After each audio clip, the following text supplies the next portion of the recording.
Good morning friends. ఇప్పుడు మనము elaboration సంబంధించిన ఇంటర్మీడియేట్ వారికి 100 words per minute elaboration question paper July 1995కి సంబంధించిన పేపర్ చూద్దాం. ఇప్పుడు ఇంతకుముందు చెప్పినట్లుగానే 1995లో 3 లెటర్స్ మాత్రమే మనము ఎలాబరేట్ చేయాల్సి ఉండేది. ప్రెజెంట్ అయితే ఇప్పుడు 4 లెటర్స్ రాయాల్సి ఉంటుంది. బట్ 1995లో ఓన్లీ 3 లెటర్స్ మాత్రమే మనము రాసాము ఆ టైంలో. ఈ 3 లెటర్స్‌లో 2½ మినిట్స్ మాత్రమే డిక్టేషన్ ఉండేది. ఎలాబరేషన్‌తో పాటు కండెన్సేషన్ డిక్టేషన్ గూడా ఆ టైంలో ఉండేది. మొత్తం 9 మినిట్స్ డిక్టేట్ జేసేవారు ఆ టైంలో. కానీ ఇప్పుడు ఓన్లీ 4 మినిట్స్ మాత్రమే డిక్టేట్ జేస్తున్నారు. ఆ 4 మినిట్స్‌లో 4 లెటర్స్ ఇస్తున్నారు ప్రెజెంట్ ఎలాబరేషన్‌లో. సరే, అందరూ గూడా పేపర్ 1లో ఎక్కువ కాన్సంట్రేట్ జేస్తారు. సెకండ్ పేపర్ చాలా ఈజీగా, లైట్‌గా తీసుకుంటారండి. అదే విధంగా కొంతమంది ఫెయిల్ అవుతున్నారు సెకండ్ పేపర్‌లో గూడా. టేక్ ఇట్ ఈజీ అనుకోని. ఎగ్జామినేషన్ టైమ్ దగ్గరకొచ్చే టైంలో జస్ట్ ఒక 2, 3 డేస్ ముందు ప్రాక్టీస్ జేస్తూ అలా అయితే చాలా డిఫికల్ట్ అవుతది. సరే, కొంతమంది ఎవరైతే ఇంట్రెస్ట్ చూయిస్తున్నారో కొంతమంది అడిగారు. కాబట్టి అది బేస్ చేసుకొని ప్లస్ ఇంకా మీరేమైనా ఇంప్రూవ్ చేసుకుంటారేమన్న ఉద్దేశ్యంతో ఎలాబరేషన్ పాత క్వెషన్ పేపర్స్ ఏదైతే తీసుకొని అవి మీకు ఇవ్వడం జరుగుతుందిక్కడ. కాబట్టి మీరు కాన్సంట్రేట్ చేసి చేసుకుంటే బావుంటుందని అనుకుంటున్నాను. మోడల్ ఇంగ్లీష్‌తో పాటు ఇక్కడ డిఫరెంట్‌గా తెలుగులో గూడా మీకు ట్రాన్స్‌లేట్ చేసి ఇచ్చాను.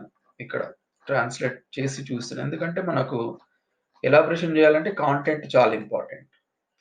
కాంటెంట్ అర్థమైపోతే ఆటోమేటిక్‌గా లెటర్ ఈజీగా రాయొచ్చు. లెటర్ రైటింగ్ ఈజీగా చేయడానికి వీలవుతుంది. కొంతమంది తెలుగు మీడియం బ్యాక్‌గ్రౌండ్ ఉంటుంది. ఇంగ్లీష్ మీడియం బ్యాక్‌గ్రౌండ్ వాళ్ళు గూడా ఉంటారు. కాకపోతే మన మదర్ టంగ్ తెలుగు గాబట్టి ఇంగ్లీష్ మీడియం వాళ్ళైనా గూడా దాన్ని తెలుగులో అర్థం జేసేసుకుంటే లెటర్ రైటింగ్‌లో చాలా ఈజీ అవుతుందనే ఉద్దేశంతోని ఈ విధంగా ట్రై చేశాను నేను. మీకు ఈజీ అనిపిస్తదేమో ఒకసారి చూడండి, ప్రయత్నించండి. బట్ ఫస్ట్ పేపర్‌కి ఎంతైతే ప్రిఫరెన్స్ ఇస్తున్నారో సెకండ్ పేపర్‌కి గూడా ఇవ్వాలని నా ఉద్దేశ్యం. లేకపోతే డైరెక్ట్ వెళ్లి ఎగ్జామ్‌లో రాయడం అది ఇది అంటే కొంచెం కన్‌ఫ్యూజ్ అవుతుంది. ఫెయిల్యూర్ పర్సెంటేజ్ తక్కువనే ఉన్నా గూడా ఒకవేళ మీరు బాగా ప్రాక్టీస్ చేస్తూ ఒకవేళ పొరపాటున సెకండ్ పేపర్‌లో ప్రాక్టీస్ లేకుండా అది మీరు డైరెక్ట్ అక్కడ రాస్తే కొంచెం ఎంబారాసింగ్ సిట్యుయేషన్ ఉండే ఛాన్సెస్ ఉంటాయి గాబట్టి మీరు ప్రాక్టీస్ చేస్తే మంచిదని నా ఉద్దేశ్యము. కాబట్టి ఈ వీడియో కొంతమందికి యూజ్ అవుతదని అనుకుంటున్నాను.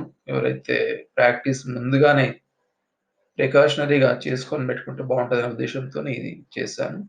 ఓకే. ఎనీవే 3 లెటర్స్ అని జెప్పాను గదా! జూలై 1995 పేపర్ ఇది. Only elaboration. పేపర్ 2 అంటాం దీన్ని. ఇది క్వెషన్. మీకు ఇది డిక్టేట్ జేస్తారు. 2½ మినిట్స్‌లో 3 లెటర్స్ ఉండేది ఆ టైంలో. అవి డిక్టేట్ చేసిన తర్వాత మనము షార్ట్ హ్యాండ్‌లో ఏదైతే తీసుకుంటామో షార్ట్ హ్యాండ్‌లో చదువుకొని అర్థం చేసుకొని రాయాల్సుంటుంది యాక్చువల్లీ. సరే, మనకిప్పుడు నేను డిక్టేషన్ ఇక్కడ ఏమి ఇవ్వట్లేను. కాకపోతే మీకు క్వెషన్ ఇస్తున్నాను. ఆ క్వెషన్ ఇంగ్లీష్‌లో ఇస్తున్నాను. తెలుగులో గూడా ట్రాన్స్‌లేట్ చేసి రెడీగా ఉంది గాబట్టి కాంటెంట్‌ని అర్థం చేసుకుంటే కింద మోడల్ ఆన్సర్ ఇచ్చాను. అది ఈజీ అవుతుంది మీకు. కాబట్టి నేను తెలుగులోనే చదువుతానిక్కడ. ట్రాన్స్‌లేట్ జేశాను కాబట్టి translation into Telugu for easy understanding of content. ఇది తెలుగు మీడియం వాళ్ళకైనా, ఇంగ్లీష్ మీడియం వాళ్ళకైనా గూడా ఇద్దరికీ గూడా కన్వీనియంట్ గానే ఉంటది. మనం తెలుగు వాళ్ళం కాబట్టి. అందుకే చేశాను. చూద్దాం ఫస్ట్ లెటర్ ఏంటో. వోల్టాస్ అండ్ కంపెనీ హైదరాబాద్ కార్యాలయంలో పని చేయుటకు స్టెనోగ్రాఫర్స్ ఉద్యోగాలకు సంబంధించి ప్రకటన జారీ చేశారు. ఇందుకు గాను అర్హతలు డిగ్రీతో పాటు షార్ట్ హ్యాండ్ మరియు టైప్ రైటింగ్ హైయర్ గ్రేడ్ ఉండాలి. అనుభవం ఉన్నవారికి ప్రాముఖ్యత ఇవ్వబడును. స్వతహాగా ఉత్తర ప్రత్యుత్తరాలు నిర్వహించు సామర్థ్యం ఉండవలెను. వయస్సు 24 సంవత్సరాల లోపు ఉండాలి. నెలకు జీతము 5,000 చెల్లించబడును. ఓకే. ఇది యాక్చువల్లీ కాంటెంట్. దీంట్లో ఏం చేయమంటున్నారంటే మీరు స్వయంగా దరఖాస్తు చేసుకోవాలి. ఏదైతే కాంటెంట్ ఇచ్చాడో ఈ కాంటెంట్ అర్థమైపోయింది గదా! మీరు స్వయంగా దరఖాస్తు చేసుకోవాలంటే అప్లికేషన్ రాయాలి. ఏదైతే కాంటెంట్ బేస్ చేసుకొని అప్లికేషన్ రాయాల్సుంటుంది. అదే మీకు మోడల్ ఇచ్చానిక్కడ. అప్లికేషన్ రాస్తున్నాడు యాస్ ఎ క్యాండిడేట్‌గా. ఎవరికి రాయాలి? చూడండి. The personnel officer Voltas and company limited Hyderabad. Application for the post of stenographer regarding ఇక్కడ అడ్వర్టైజ్‌మెంట్ నంబర్ ఏదైతే వాళ్ళిచ్చారో అది మామూలుగా మీరు సూచన పరంగా ఇది రాస్తే బావుంటది. ఇక్కడ రిఫరెన్స్ లేకపోయినా గూడా ఏదైతే రిఫరెన్స్ ప్రకారం మనము దాన్ని చూసి రాస్తున్నాం గాబట్టి రిఫరెన్స్ ఇవ్వాలి ఖచ్చితంగా ఇక్కడ. ఏదైతే ఇంగ్లీష్‌లో ఉందో ఇది మీరొకసారి ఇప్పుడు యూట్యూబ్‌లో టైం సరిపోదు గాబట్టి మీకు మోడల్ క్వెషన్ ఇచ్చాను. మీరు దీన్ని చదువుకొని మోడల్‌గా తీసుకొని ప్రాక్టీస్ చేస్తే ఈజీ అవుతదనే ఉద్దేశ్యంతోని ఇదంతేం మీకు చెప్పడం లేదు. మీరు ప్రాక్టీస్ చేసేసుకోవచ్చు. సెకండ్ క్వెషన్‌లోకెళ్తే సెకండ్ క్వెషన్ గూడా ఉందిక్కడ. ఇక్కడ ఏమంటే ప్రిపేర్ అండ్ అట్రాక్టివ్ అడ్వర్టైజ్‌మెంట్ అన్నట్టున్నాడు. ఇక్కడ ఆల్రెడీ ట్రాన్స్‌లేట్ చేశాను గాబట్టి తెలుగులోనే చదువుతాను సెకండ్ వన్ గూడా.